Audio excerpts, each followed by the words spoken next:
Hai good people, nggak terasa ya, sekarang sudah di penghujung PPG dan jabatan kategori 2. Dan sekarang saya akan melaksanakan uji kinerja. Selamat menyaksikan. Selamat pagi yang terhormat dosen dan guru penguji PPG dalam jabatan kategori 2 tahun 2022. Perkenalkan, saya Titi Sintanya Bude, guru di SMA Negeri 2 Bandar, Kabupaten Simalungun, sekaligus mahasiswa PPG dalam jabatan kategori 2 tahun 2022 LPTK Universitas Negeri Medan. Hari ini, Selasa 13 Desember 2022, saya akan melaksanakan praktek pembelajaran untuk memenuhi uji kinerja PPG dalam jabatan kategori 2 tahun 2022 dengan materi menampilkan sikap perilaku yang sesuai dengan hukum dengan model pembelajaran problem based learning pada kelas 11. Silakan menyaksikan. Selamat pagi. Oke, sudah masuk semua nak? Sudah. Oke, sebelum kita memulai pembelajaran kita, Ibu mau tanya dulu. Apa kabar semua? Luar biasa ya. Oke nak, sebelum kita memulai pembelajaran kita, ada baiknya kita awali dengan doa yang pagi ini dipimpin oleh ketua kelas. Silakan nak. Teman-teman, sebelum kita mulai pelajaran, mari kita berdoa tentang kemudian kita masing-masing doa dimulai. Doa selesai. Nah, tadi kita sudah berdoa, sekarang Ibu mau absensi dulu ya nak ya. Apakah hadir semua pada pagi hari ini peserta didik Ibu kelas 11 IPA 1 ya nak ya? Adinda Rizky, Ajeng Siti Bella, Angga Lesmana, sakit ya. Apri Sari Sidabutan, Cici Anissa, oke. Damir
mengandung nilai semangat yang kuat, nilai keadilan yang pada sila 5 Pancasila, yaitu berbunyi keadilan mutlak bagi seluruh rakyat Indonesia. Ya, terima kasih nak. Iya benar sekali bahwasanya di dalam syair lagu Garuda Pancasila itu namun dia terdapat nilai-nilai. Yang pertama dia nilai semangat, ya kan? Kemudian dia ada nilai keadilan. Yang kali ini ada kaitannya dengan materi kita ya nak ya. Sudah? Nah, materi kita hari ini kelanjutan dari materi kita sebelumnya. Kali ini kita belajar tentang menampilkan sikap atau perilaku yang sesuai dengan hukum. Nah, sebelumnya ibu mau bertanya, siapa yang ingat poin-poin penting materi kita minggu lalu? Materi sebelumnya tentang sistem peradilan di Indonesia. Iya, kalau tentang sistem peradilan di Indonesia berarti ada pengklasifikasiannya karena aku mau tanya apakah ada kaitannya materi kita minggu lalu dengan materi kita yang akan kita pelajari hari ini? Iya, ada. Silakan aku. Perkenalkan, nama saya Jessica Della. Seperti yang kita ketahui, materi kita minggu lalu tentang sistem peradilan di Indonesia, dan sekarang tentang menampilkan sikap yang sesuai dengan hukum. Iya. Jadi hubungannya adalah ketika ada kasus di Indonesia, kita jadi mengetahui peradilan mana yang akan mengadili hukum. Benar sekali yang dikatakan Ajeng. Kalau minggu kemarin kita belajar tentang sistem peradilannya, klasifikasi pengadilan di Indonesia. Nah, kali ini kita mempelajari apa-apa saja sikap yang menampilkan perilaku yang sesuai dengan hukum. Apakah dengan kita duduk di ruangan ini sudah menampilkan sikap yang sesuai dengan hukum? Ataukah orang yang di luar sana sudah yang berada di pinggiran jalan itu, apakah dia juga sudah menampilkan sikap yang sesuai dengan perilaku dengan hukum? Itu yang akan kita pelajari hari ini ya. Nah, sebelumnya ibu akan memberikan motivasi bahwasanya dengan mempelajari materi menampilkan sikap yang sesuai dengan hukum, kalian nantinya dapat menganalisis ya nak ya, sikap-sikap apa saja yang sesuai dengan hukum yang bisa kita lakukan di segala kehidupan kita, di kehidupan sehari-hari kita. Nah, selanjutnya ibu akan memberitahukan yang menjadi tujuan pembelajaran kita. Yang menjadi tujuan pembelajaran kita yaitu satu, setelah mengikuti proses pembelajaran, peserta didik dapat menampilkan nilai-nilai dalam sistem hukum dan peradilan di Indonesia sesuai dengan Undang-Undang Dasar dan undang-undang yang berlaku. Ya nak ya.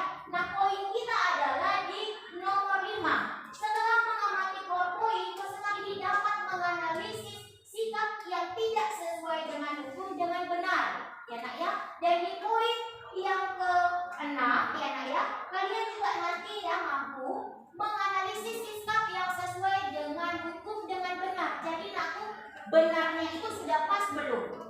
Nah, materi yang kita pelajari hari ini adalah bagian C di bab 2. Sudah buka bukunya? Iya, sudah belajar di rumah? Sudah, Bu. Sebelumnya ibu mau menjelaskan dulu yang menjadi kompetensi inti kita. 1. Menghayati dan mengamalkan ajaran agama yang dianutnya ya nak ya. Yang kedua, menghayati mengamalkan perilaku jujur, disiplin, santun, serta gotong royong. Selanjutnya yang menjadi kompetensi dasar kita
patut dicontoh adalah seperti tidak mematuhi peraturan sekolah, memakai baju yang tidak layak dan terlambat, tidur di saat guru menerangkan, menyantai di saat ujian, tidak menjaga kebersihan lingkungan sekolah, suka menghubungi teman, dan menggunakan komputer sekolah untuk bermain game bukan untuk belajar. Oke, kalau begitu aku itu mau tanya, kira-kira yang ditampilkannya itu apakah sikap yang sesuai dengan hukum atau tidak? Tidak. Oke, berarti yang ditampilkan itu adalah sikap yang tidak sesuai dengan hukum di lingkungan sekolah. Nah, itu adalah suatu masalah nakil ya. Nah, sekarang kita tayangkan dulu nakku, ibu akan menjelaskan materi kita hari ini supaya nanti nakku kita dapat menganalisis mana yang sesuai, mana yang tidak. Ya, nah ini dia nakku materi kita, yaitu menampilkan sikap yang sesuai dengan hukum ya nak ya, di kelas 11 semester 1. Ini dia nakku menampilkan sikap yang sesuai dengan hukum, itu dia ada ciri-cirinya. Ini ada ciri-ciri seseorang yang memiliki kesadaran hukum. Yang pertama dia apa, Lady? Mematuhi peraturan perundang yang berlaku. Iya. Yang kedua dia Evandi. Yang ketiga Edi. Menegakkan kepastian hukum. Nah, itu adalah ciri-ciri seseorang yang memiliki kesadaran hukum. Ya nak ya. Berikut adalah contoh-contoh perilaku yang bertentangan dengan hukum dilakukan di lingkungan. Yang pertama ada keluarga, yang kedua sekolah, yang ketiga masyarakat, yang keempat bangsa dan negara. Iya, kita lihat nakku, kira-kira nakku apa contoh perilaku yang bertentangan dengan hukum yang dilakukan di lingkungan keluarga. Barisan yang pertama di keluarga nakku dia apa? Mengabaikan perintah orang tua. Yang kedua, mengabaikan yang tidak boleh dilakukan. Yang ketiga, ibadah tidak tepat waktu. Oke, ibu mau tanya, siapa di sini nakku kalau sholat langsung dirangkap? Iya, kesadaran. Udah langsung malu dia nakku si Ervan ya kan? Yang kedua, di lingkungan sekolah apa saja dia nak? Siapa yang tadi pagi terlambat? Oke, semua menjawab Sabri. Yang kedua, siapa yang pernah cabut? Oke, kurang-kurangi. Yang kedua, membayar pajak, retribusi parkir. Oke, yang ketiga, ikut serta dalam kegiatan pemilihan umum. Oke, ibu mau tanya dari ketiga ini yang mana sudah kalian lakukan aku? Membayar pajak atau retribusi parkir ini bisa kalian lakukan kan? Siapa yang sama mamanya sama orang tuanya ngaku naik mobil atau naik sepeda motor, sudah ketika dia naik bang parkir bang, ada yang pernah bayar? Kalau di perdagangan 2.000 ya kan? Nah, kalau di Siantar 5.000. Itu adalah bukti melakukan retribusi ya, perilaku yang sesuai dengan hukum. Hukuman pokok itu terdiri atas satu, hukuman mati. Yang kedua, hukuman penjara. Hukuman penjara pun terbagi lagi dia anakku. Hukuman penjara terdiri dari hukuman seumur hidup dan hukuman sementara waktu. Setinggi-tingginya 20 tahun dan sekurang-kurangnya 1 tahun. Iya, itu dia. Aku kau merampas nyawa orang lain paling banget 15 tahun. Bayangkan 15 tahun kalian sudah bisa apa? Tetapi karena perilaku yang tidak sesuai dengan hukum, kalian harus mendekap di dalam penjara. Sampai sini paham ya? Oke, nakku itulah materi kita pada hari ini. Nah, sebelumnya kita melanjutkan materi kita, ibu mau bertanya dulu. Apakah ada yang mau bertanya dari penjelasan materi yang ibu buatkan? Ada yang ibu berikan? Iya, ada. Silakan, siapa duluan? Oh, Dani duluan, nak. Ayo, silakan. Bagaimana jika seseorang melakukan melanggar hukum dengan melaksanakan perilaku sikap yang tidak sesuai dengan hukum sampai menghilangkan nyawa seseorang? Pertanyaan saya adalah, apa akibat jika pelanggaran hukum di masyarakat sering terjadi? Apa solusi yang bisa ditawarkan? Saya ingin menjadikan pertanyaan saya adalah ciri-ciri apa yang harus kita miliki agar menunjukkan sikap yang berperilaku sesuai dengan hukum. Oh, udah ada pertanyaannya. Sebelum ibu yang menjawab, ibu serahkan dulu kepada kalian. Ada yang bisa menjawab pertanyaan dari teman-teman? Oke, ada Jelita,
diri.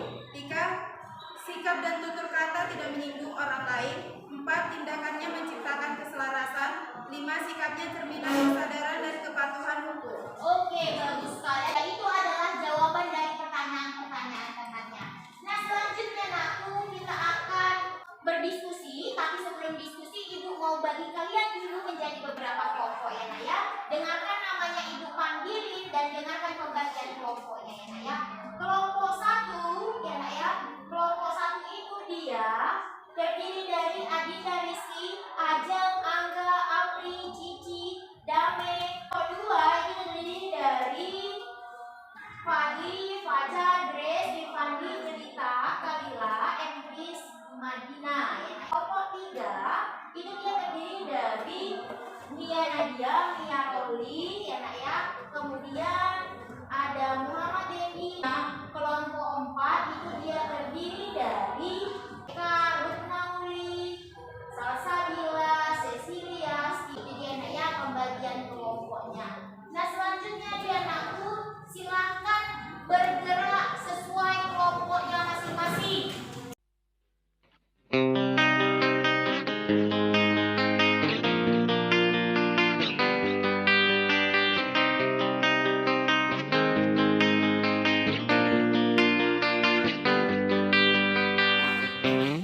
Oke, sudah gitu semua berdasarkan kelompoknya nak?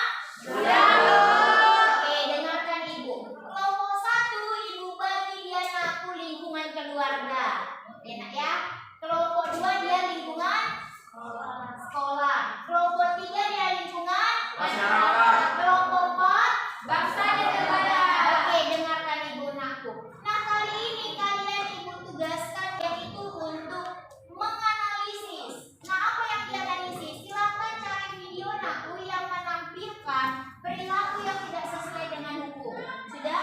Nanti kalian analisis nakku sesuai dengan materi yang ada di LKPD-nya sehingga menghasilkan nakku cara atau solusi bagaimana seharusnya perilaku yang menampilkan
menampilkan sikap yang sesuai dengan hukum.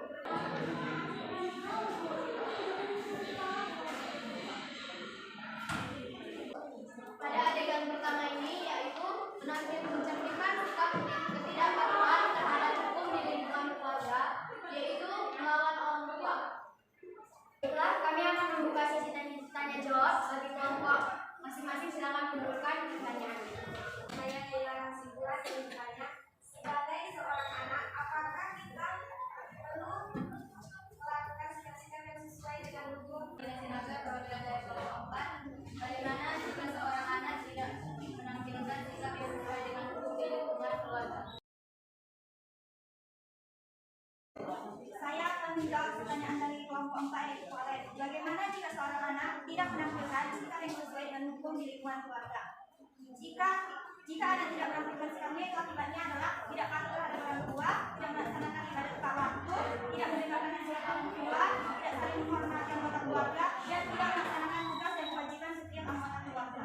Itulah jawaban dari pertanyaan kalian. Jika ada kekurangan atau kesalahan, mohon dimaafkan. Sekian presentasi dari kelompok kami.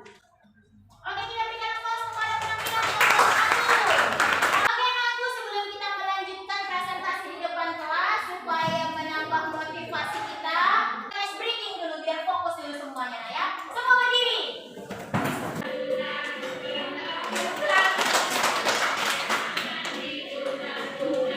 Peganglah bahu dan berputar-putar, peganglah lutut.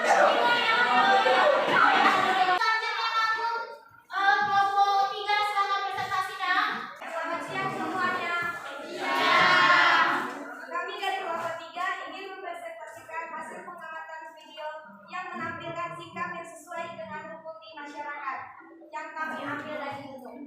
Mari kita simak videonya bersama-sama.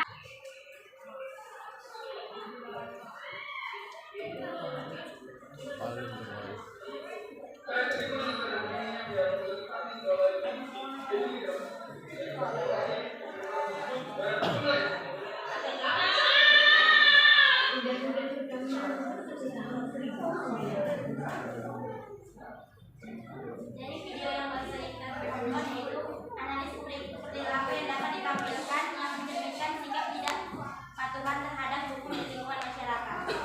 Di antaranya tidak ikut serta dalam kegiatan gotong royong, melanggar norma di lingkungan masyarakat, membuang sampah sembarangan, tindakan Presentasi dari kami, sesi tanya jawab kami buka, kami persilahkan. Mengapa hukum bersifat mengikat dan memaksa semua lapisan masyarakat? Lantas pada waktu kita membaca dari kelompok 3 ingin bertanya norma apa saja yang ada di dalam masyarakat. Mengapa norma hukum harus ada di lingkungan masyarakat?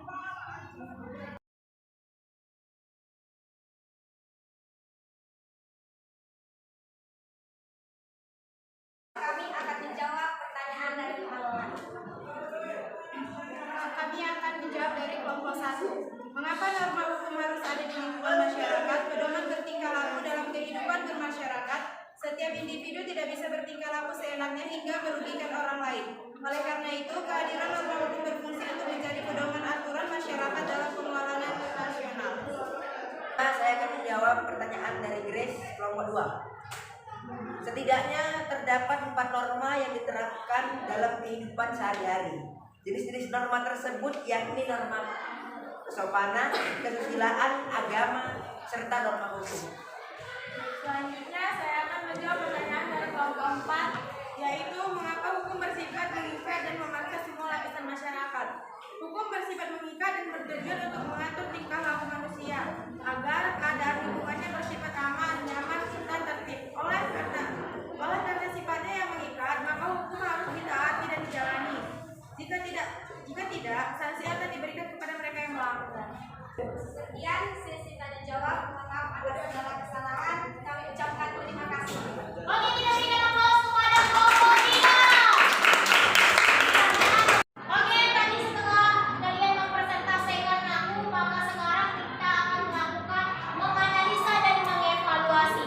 Di sini aku kalian dikasih kesempatan untuk berdiskusi lagi, untuk melakukan analisis terhadap masukan ataupun pertanyaan yang diberikan oleh kelompok lain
Setiap negara memiliki peraturan hukum yang berbeda-beda termasuk negara Indonesia sesuai dengan pasal 1 ayat 3. Oke, kita berikan aplaus untuk kelompok 4. Selanjutnya kesimpulan dari kelompok 3. Ada kesimpulan dari kelompok kami yaitu tidak sesuai dengan hukum dalam kehidupan sehari-hari, yaitu apabila ditetapkan dalam diri bahwa setiap manusia memiliki hak yang sama, tidak ada satupun manusia yang boleh melanggar hak orang lain. Selain itu, setiap manusia harus yakin bahwa hukum diciptakan demi terjadinya keteraturan dan kebaikan bagi manusia itu sendiri. Oke, kita berikan aplaus kepada kelompok 3 untuk kesimpulannya. Selanjutnya kelompok 1, silakan aku. Kesimpulan dari kelompok kami ialah tingkat kepatuhan hukum yang dijelaskan oleh seorang warga negara secara langsung menunjukkan tingkat kesadaran hukum yang dimilikinya. Kepatuhan hukum mengandung arti bahwa seseorang memiliki kesadaran, yakni memahami dan menggunakan peraturan dan aturan yang berlaku. Kita harus memiliki sikap yang patuh dan taat terhadap keputusan hukum yang berlaku agar kita disenangi oleh masyarakat dan kita tidak menimbulkan kerugian bagi diri sendiri dan orang lain. Oke, kita berikan aplaus kepada kelompok 4. Tadi kita sudah menganalisis dan mengevaluasi terhadap presentasi terhadap kegiatan pembelajaran kita hari ini. Nah sekarang, ya Naya, untuk menutup kegiatan pembelajaran kita hari ini, sudah Ibu mau kalian melakukan refleksi dulu aku terhadap kegiatan pembelajaran kita hari ini. Refleksinya mulai dari awal hingga akhir. Nantinya aku tahu aku bagaimana selanjutnya akan kita lakukan cara pembelajaran kita ini melalui refleksi. Ya Nak ya? Oke, silakan aku didiskusikan lagi supaya kita bisa merefleksikan pembelajaran kita.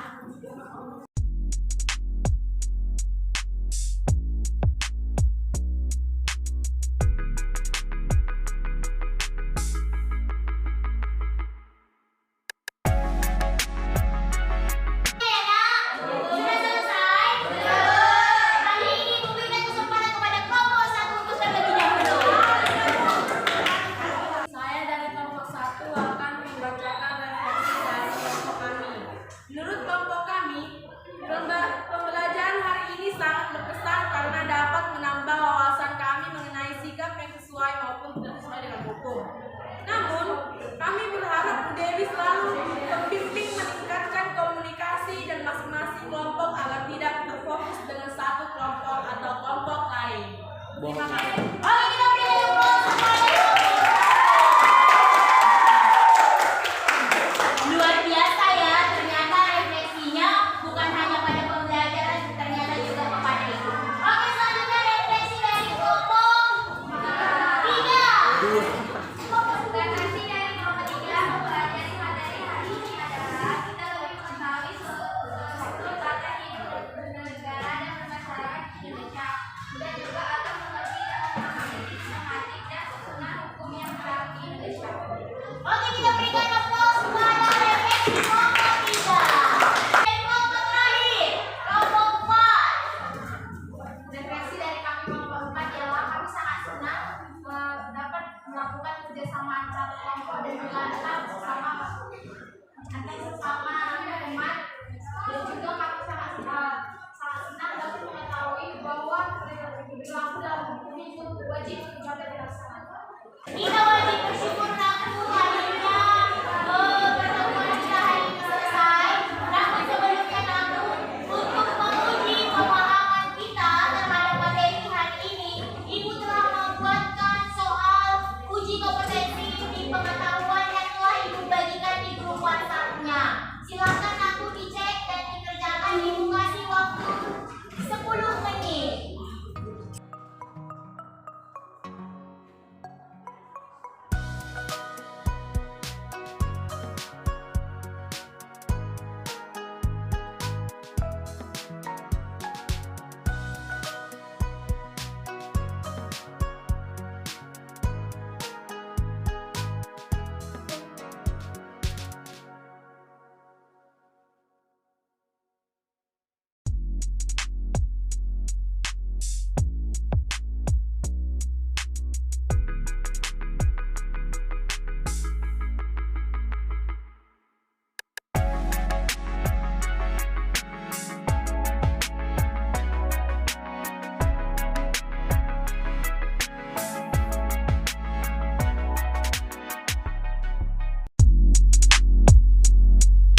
baik. Ya nak ya? Oke, tepuk tangan buat kita semua.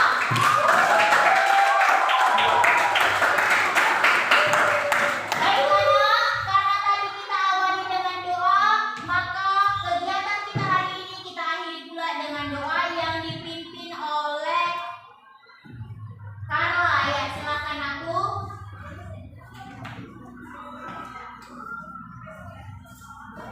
Sebelum kita mengakhiri pembelajaran kita, mari kita berdoa menurut agama dan percaya kita masing-masing juga.